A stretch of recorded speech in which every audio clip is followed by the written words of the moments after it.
Hello students. आज हम theories of organic evolution के बारे में पढ़ेंगे।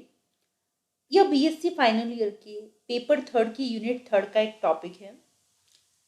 मैकेनिज्म ऑफ इवोल्यूशन में कई थ्योरीज दी गई थी, जिसमें लेमार्क की थ्योरी थी, डार्विन की थ्योरी, ह्यूगो डिवरीज की थ्योरी थी और मॉडर्न थ्योरी ऑफ इवोल्यूशन थी।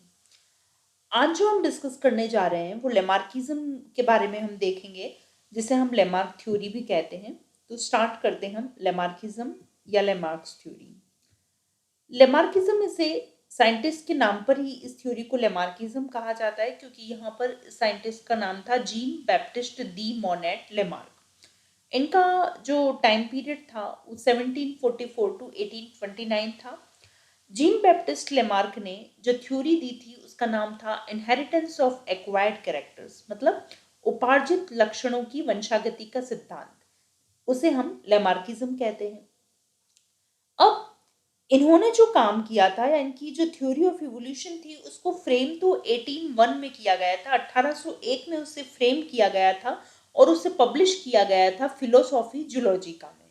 वो 1809 में इसे पब्लिश किया गया था इनकी थ्योरी को।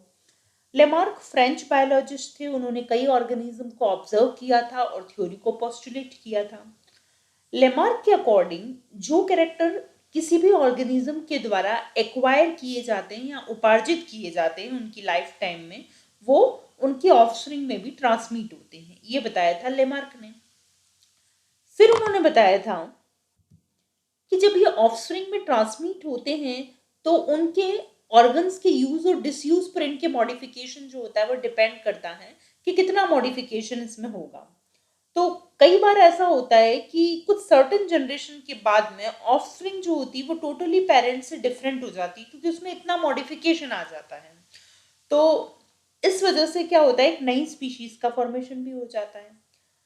तो जो लेमार्क थे उन्होंने बताया था कि जो कैरेक्टर एक्वायर किए जाते हैं वो आगे ऑफस्प्रिंग में भी ट्रांसमिट होते हैं और फिर उनमें ऑर्गेनिज्म की नीड के डिपेंड पर उस नीड पर डिपेंड करता है कि उसमें कितना मॉडिफिकेशन होगा। ओके।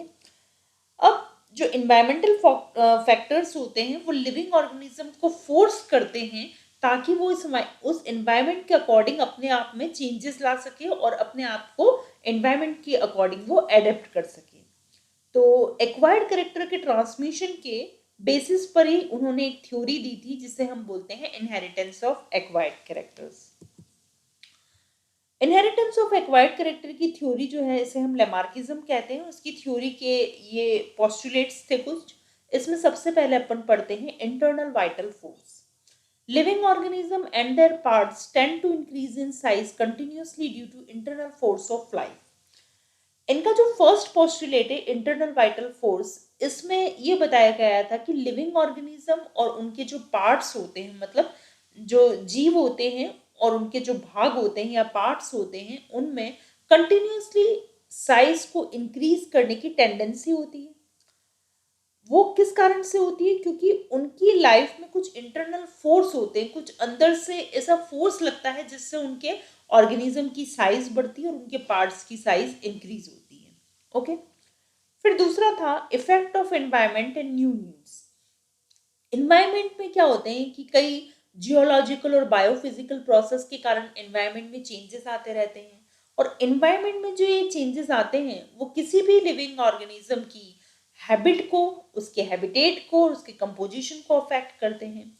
तो एनवायरमेंट के ये चेंजेस जो होते हैं वो जनरली जो है वो ऑर्गेनिज्म की हैबिट के अंदर चेंजेस लेकर के आते हैं। ठीक है। और उस वजह से एनवायरमेंट में चेंजेस होते हैं तो उनकी हैबिटेट के अंदर भी चेंजेस होने की पॉसिबिलिटी बढ़ जाती है। फिर आता है new organs are formed in the body of organism in response to a new need. अब क्या हो रहा है, एक तो हमने इफेक्ट ऑफ एनवायरमेंट देखा कि एनवायरमेंट के इफेक्ट के कारण हैबिट और हैबिटेट में चेंजेस होते हैं। दूसरी बात, जब ऑर्गेनिज्म में किसी नई चीज की आवश्यकता होती है तो उसमें उसके अकॉर्डिंग उसमें न्यू ऑर्गन का फॉर्मेशन होता है या न्यू ऑर्गन का डेवलपमेंट होता है। ये लेमार्क ने बताया था। अब जैसे अपन बात करते हैं यहाँ पर कि एग्जाम्पल के तौर पर हम देखें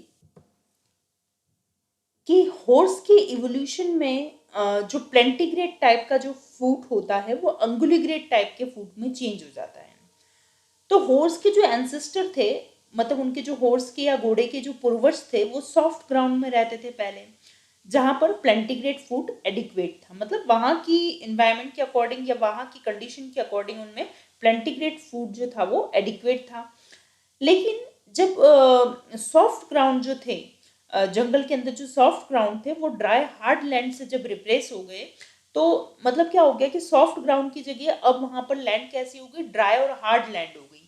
तो अब इनका जो पहले वाला जो फूड था प्लेंटीग्रेड फूड, वो चेंज होकर के अंगुली ग्रेड टाइप में कन्वर्ट हो गया, मतलब प्लेंटीग्रेड अवस्था अंगुली ग्रेड अवस्था में चेंज हो गई। जिसके कारण क्या होता है कि ये जो अंगुली ग्रेड होते हैं जिसमें कि खूर होते हैं, तो वो उनको दौड़ने के लिए एकदम प्रॉपर होते हैं यहाँ पर इस एनवायरनमेंट में सेट होने के लिए उनके लिए।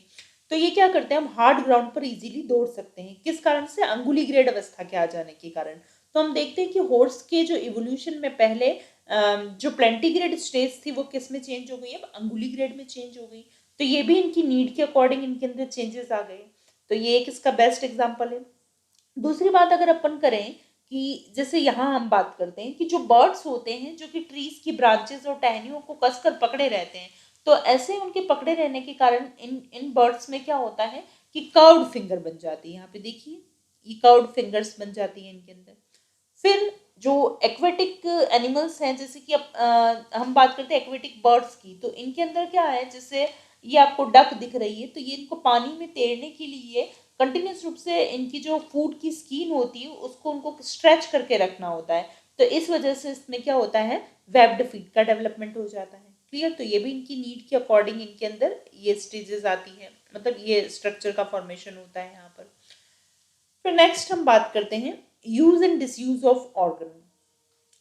जब एनवायरनमेंट में चेंजेस आते हैं तो बॉडी की साइज इंक्रीज होती है या उसके ऑर्गन्स की साइज इंक्रीज होती है, और जो चीज़ें या जो ऑर्गन्स ज़्यादा काम में आता है तो वो ज़्यादा डेवलप हो जाता है और ज़्यादा स्ट्रॉन्ग होता है, उसकी साइज भी बड़ी हो जाती है। और जो ऑर्गन कम यूज में आता है वो ग्रेजुअली उसकी साइज कम हो जाती है, वो डिसअपेयर हो जाता है या फिर वो लेस डेवलप फॉर्म के अंदर रहता है बॉडी में, जिसे हम बोलते हैं वेस्टिजियर फॉर्म। इसका बेस्ट एग्जाम्पल है जिराफ का। अब जो जिराफ के एंसेस्टर थे उनमें स्मॉल नेक थी और स्मॉल ही फोर लिम्स थे, और ये हॉर्स की तरह दिखाई देते थे। ये ऐसे प्लेसेस पर रहते थे जहां पर कोई सरफेस वेजिटेशन नहीं थी, इसलिए इनको क्या करना पड़ता था, इनके फूड को लेने के लिए, मतलब ट्री की लीव्स को लेने के लिए, खाने के लिए इनको अपनी गर्दन को स्ट्रेच करना पड़ता था। अब इस वजह से क्या हो गया कि इन पार्ट्स का, मतलब फोरलिम्स का और इसकी नेक के स्ट्रेच होने की वजह से इनका स्लाइट इलोंगेशन हो गया इन पार्ट्स का। अब ये एक जनरेशन में जो ये एक्वायर हुए थे ये दूसरी जनरेशन में भी ट्रांसमिट होने लगे। आप देखिए, ये ओरिजिनल शॉर्ट नेक्ड एंसेस्टर हैं। फिर इनको क्या करना पड़ता था, प्लांट की लीव्स को खाने के लिए अपनी नेक को स्ट्रेच करना पड़ता था और फोरलिम को स्ट्रेच करना पड़ता था। तो ये इनकी स्ट्रेचिंग के कारण धीरे धीरे क्या हुआ कि इनके फोरलिम्स बड़े हो गए और इनकी नेक भी लंबी हो गई, and stretching until neck become progressive longer. तो धीरे धीरे इनकी गर्दन बड़ी हो गई और फोरलिम्स बड़े हो गए, और ये एक जनरेशन से दूसरी जनरेशन में भी ऐसा देखा गया था। तो इसलिए जो लेमार्क थे उन्होंने बताया था कि जो ऑर्गन ज्यादा काम में आता है या कंटिन्यूस यूज में आता है उनका डेवलपमेंट अच्छा होता है, वो बड़े हो जाते हैं और स्ट्रांग हो जाते हैं, और जो नहीं काम में आते हैं या कम काम में आते हैं वो कम डेवलप हो पाते हैं। तो इन्होंने बताया कि फोरलिम और नेक के ज्यादा यूज के कारण क्या हो गया, फोरलिम्स भी बड़े हो गए और नेक भी लंबी हो गई। क्लियर? तो इस कारण से उन्होंने बताया था कि use of disuse of organ जो है, इसमें ज्यादातर जो ऑर्गन काम में आता है, फ्रिक्वेंटली यूज में आता है, उसकी साइज भी बड़ी हो जाती है, और जो कम काम में आता है वो या तो उसकी साइज छोटी होती है या धीरे धीरे वो डिसअपेयर हो जाते हैं। आप सेकेंड एग्जाम्पल हम देख सकते हैं कि जो बिल में एनिमल्स जो रहते हैं, तो बिल में रहने के कारण क्या होता है, जैसे मोल्स हैं, तो मोल्स में बिल में रहने के कारण इनकी जो आईज होती है वो डीजनरेट स्टेज में होती है, मतलब डीजनरेटेड आईज होती है इनके अंदर। दूसरी हम बात करते हैं कि जो ह्यूमन बीइंग होते हैं उसमें एक्सटर्नल ईयर के जो पिन्ना होते हैं उनकी मसल्स जो होती है वो लेस डेवलप होती है। और इसके अलावा हम देखते हैं कि जो डॉग्स होते हैं, एलिफेंट होते हैं और रैबिट होते हैं, इसमें तो पिन्ना वेल डेवलप्ड होते हैं, क्योंकि ये एनिमल्स जो होते हैं वो क्या होते हैं, जंगलों में रहते हैं और इन्हें अपने एनिमीज से बचने के लिए उनकी हलचल से जो जो भी मतलब साउंड वेव्स होती है उन पर डिपेंड रहना पड़ता है। इसी से उनको मतलब ये पता लगता है कि सामने शत्रु आ रहा है। तो वहां तो क्या होते हैं उस केस में, तो उनके बहुत ही मसल्स जो होती है ईयर पिन्ना की वो वेल डेवलप्ड होती है, उनके अंदर पिन्ना डेवलप्ड होता है, जबकि ह्यूमन बीइंग में इसका कोई काम नहीं होता है, तो ये वेस्टिजियल फॉर्म के अंदर होता है। क्लियर। दूसरी हम बात करते हैं जैसे स्नैक है प्रोटियस, ये भी बिल में रहता है। तो इनके जो एंसेस्टर थे, इनके फूड जो थे वो वेल डेवलप्ड थे, एंसेस्टर के फूड। और लेकिन क्या होता है बिल में रहने के कारण और रेंग कल्चर रहने के कारण क्या होता था, धीरे धीरे इनका ये यूजलेस होने लगे, क्योंकि ये रेंग कल्चर चलने लगे थे और बिल में रहते थे, तो इनका कोई यूज में नहीं, ये यूज में नहीं आते थे। तो यूज में नहीं आने के कारण ये धीरे धीरे रिड्यूस होकर के बाद में क्या हो गए, ये लुप्त हो गए। क्लियर। अब हम बात करते हैं इनहेरिटेंस ऑफ एक्वायर्ड कैरेक्टर की। All the changes occurred in an organism are preserved within the body. मतलब जो भी चेंजेस किसी ऑर्गेनिज्म में आते हैं वो उसकी बॉडी में प्रिजर्व हो जाते हैं, and these acquired character are then transmitted to their offspring through the gametes. अब ये जो कैरेक्टर एक्वायर किए हुए होते हैं ये इनकी ऑफस्प्रिंग में गैमेट के थ्रू ट्रांसफर होते हैं। और ये एक्वायर्ड कैरेक्टर की जो इनहेरिटेंस होती है, उपार्जित लक्षणों की जो वंशागति होती है, वो इनके यूज और डिसयूज ऑफ ऑर्गन की वजह से होती है। इसलिए कई जनरेशन के बाद में नई स्पीशीज बन जाती है जो कि उसके एंसेस्टर से या उसके पेरेंट्स से बिल्कुल ही डिफरेंट हो जाती है, उनके एंसेस्टर से डिफरेंट हो जाती है। अब आप देखिए यहाँ पर पहले जो सबसे पहले एंसेस्टर थे जिराफ के, वो कैसे थे, छोटी गर्दन वाले एंसेस्टर थे और छोटे फॉलडिम्स वाले थे। बाद में जो बने वो क्या हुए, बाद में जो जैसे जैसे इनके अंदर मॉडिफिकेशन आते गए तो फिर ये कैसे हो गए, लॉन्ग नेक्ड वाले और लॉन्ग फॉलडिम्स वाले हो गए। सिग्निफिकेंस ऑफ लेमार्किज्म, ये फर्स्ट कॉम्प्रिहेंसिव थ्योरी थी बायोलॉजिकल इवोल्यूशन की, और इसमें ये बताया गया था कि कैसे एनिमल्स में वेस्टिजियल ऑर्गन्स की एग्जिस्टेंस होती है उनके कंटिन्यूस डिसयूज के कारण। और ये थ्योरी ये भी एक्सप्लेन करती है कि जो डेवलपमेंट ऑफ स्ट्रॉन्ग जो muscles and claws in the carnivore due to their continued extra use. अब कार्निवोर्स होते हैं, कार्निवोर्स में क्या होता है कि वो अपने शिकार को लेकर के पंजों से पकड़ते हैं, और जॉ मसल्स जो होती है उसको, क्योंकि वो खाने के अंदर उसमें मसल्स का बहुत ज़्यादा रोल होता है, इसलिए उनकी जॉ मसल्स भी स्ट्रांग होती है और क्लोज भी स्ट्रांग होते हैं क्योंकि उनका एक्स्ट्रा यूज होता है। It stimulated other biologist to look for the mechanism of organic evolution. इसने दूसरे बायोलॉजिस्ट को भी स्टिमुलेट किया था मैकेनिज्म ऑफ ऑर्गेनिक इवोल्यूशन के लिए। क्लियर। अब बात करते हैं criticism of Lamarckism. Criticism of Lamarckism में हम सबसे पहले देखते हैं कि जैसे पहला प्रिंसिपल जो था लेमार्क का, उन्होंने ये सजेशन दिया था कि the organs have tendency to increase in size. लेकिन क्या होता है कि इन्होंने कई एनिमल्स के ग्रुप में ऐसा देखा था कि भाई इस तरीके की कंडीशन होती है, लेकिन क्या होता है कई ऑर्गेनिज्म में ऐसी टेंडेंसी नहीं होती है। अब जैसे अपन बात करते हैं कि अगर ऐसा ही होता कि साइज जो है वो बढ़ती जाती, टेंडेंसी होती अगर साइज में इंक्रीज होने की, तो अब हम देखते हैं कि इंसान जो होता है उसमें जाइजेंटिज्म हो जाती, मतलब उसकी ग्रोथ लगातार होती रहती, उसकी ग्रोथ कभी रुकती ही नहीं। तो ये एक तो इसका मतलब ये रिजेक्शन इस वजह से हुआ था कि ऐसा नहीं होता है, कई ऑर्गेनिज्म जो होते हैं उनके अंदर साइज के इंक्रीज होने की टेंडेंसी नहीं होती है। कई बार जो है साइज के रिडक्शन को भी देखा गया है। जैसे आप देखिए जो ट्रीज होते हैं वो प्रिमिटिव होते हैं, उनकी साइज तो बड़ी होती है, लेकिन जो श्रब्स हर्ब्स और ग्रासेस होती है उनकी साइज धीरे धीरे क्या होती है, कम होती है। यहाँ पर तो हम क्या देख रहे हैं यहाँ पर कि इसके अंदर तो साइज का रिडक्शन होता जा रहा है। तो हमेशा हर केस में ऐसा नहीं होता है कि साइज जो होती है वो इंक्रीज ही होती है। अब सेकंड जो प्रिंसिपल था कि new organs arise to fulfil new needs of organism is incorrect, because क्योंकि जैसे क्या होता है कि लेमार्क ने ये बताया था कि आवश्यकता के अनुसार नए अंगों का जो है वो नए अंग उत्पन्न होते हैं या नए अंगों का निर्माण होता है। अगर ह्यूमन बीइंग उड़ना चाहे तो क्या उसके अंदर पंख बन जाते हैं, नहीं बनते हैं। तो इस कारण से भी इस थ्योरी का रिजेक्शन हो गया था कि भाई इसमें आवश्यकता के अकॉर्डिंग जो है वो ऑर्गन्स का डेवलपमेंट नहीं होता है। अब एक पहलवान का बेटा भी पहलवान नहीं होता है। दूसरी बात, अगर कोई ब्लाइंड होते हैं, कोई अंधे होते हैं, माँ बाप होते हैं, तो उनका बेटा भी अंधा हो ये जरूरी नहीं होता है। और जैसे हम देखते हैं कि इंडियंस लोगों में नाक और कान छेदने की परंपरा होती है, तो ऐसा नहीं होता है कि उनके बच्चों के अंदर भी नाक और कान जो है वो छिदा हुआ हो। तो ये सब देखने के बाद में इनकी थ्योरी को जो था वो रिजेक्ट कर दिया गया था।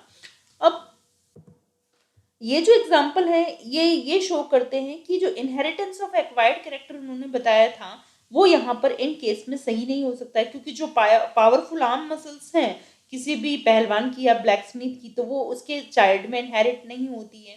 यहाँ आप देख सकते हैं कि इसके माँ बाप अंधे हैं तो ये बेटा अंधा नहीं है। तो ये क्या है, इनहेरिटेंस ऑफ एक्वायर्ड कैरेक्टर को शो नहीं कर रहा है कि जो कैरेक्टर इन्होंने एक्वायर किए हैं वो इसकी जनरेशन में नहीं आ रहे हैं, क्योंकि इनके अंदर जो चेंजेस हो रहे हैं वो इनके फिनोटाइप में चेंजेस हो रहे हैं यहाँ पर।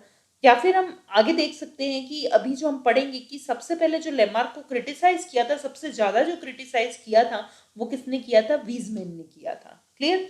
अब फिर उन्होंने बताया था कि ऐसा जो है, उन्होंने एक एक्सपेरिमेंट के थ्रू बताया था कि जैसे जो अगस्त वीजमैन थे वो जर्मन बायोलॉजिस्ट थे, उन्होंने theory of continuity of germplasm दी थी 1892 में। उन्होंने ये बताया था कि मल्टीसेलुलर ऑर्गेनिज्म में दो टाइप की सेल्स होती है, एक होती है जर्म सेल्स और दूसरी होती है सोमेटिक सेल्स। जर्म सेल्स के अंदर जो जीन्स होते हैं वो ऑफस्प्रिंग के जो इनहेरिटेबल कैरेक्टर्स होते हैं उनके लिए होते हैं, मतलब जो एक पीढ़ी से दूसरी पीढ़ी के अंदर जो जाते हैं तो वो जीन्स जो होते हैं वो जर्म सेल्स में होते हैं।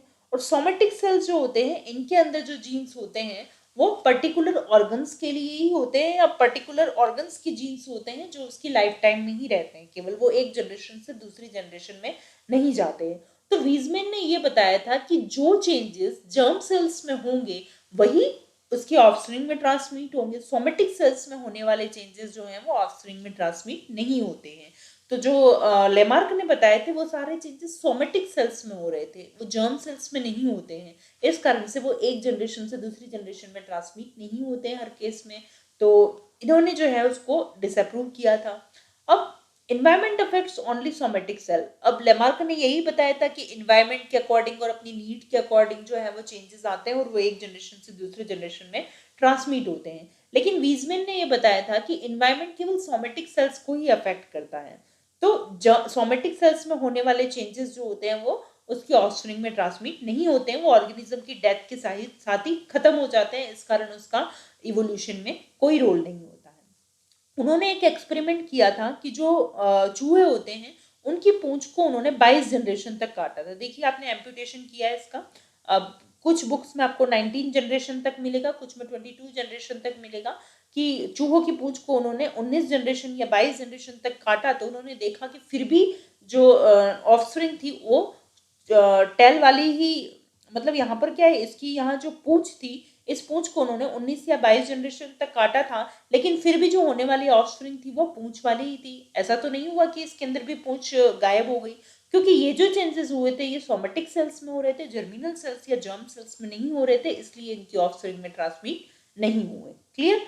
तो जो इसको सबसे जो क्रिटिसाइज किया था सबसे ज्यादा वो किसने किया था, वीजमैन ने किया था। और इन्होंने ये एक्सपेरिमेंट करके उसको प्रूव किया था कि ऐसा नहीं होता है, एक्वायर्ड कैरेक्टर की इनहेरिटेंस नहीं होती है।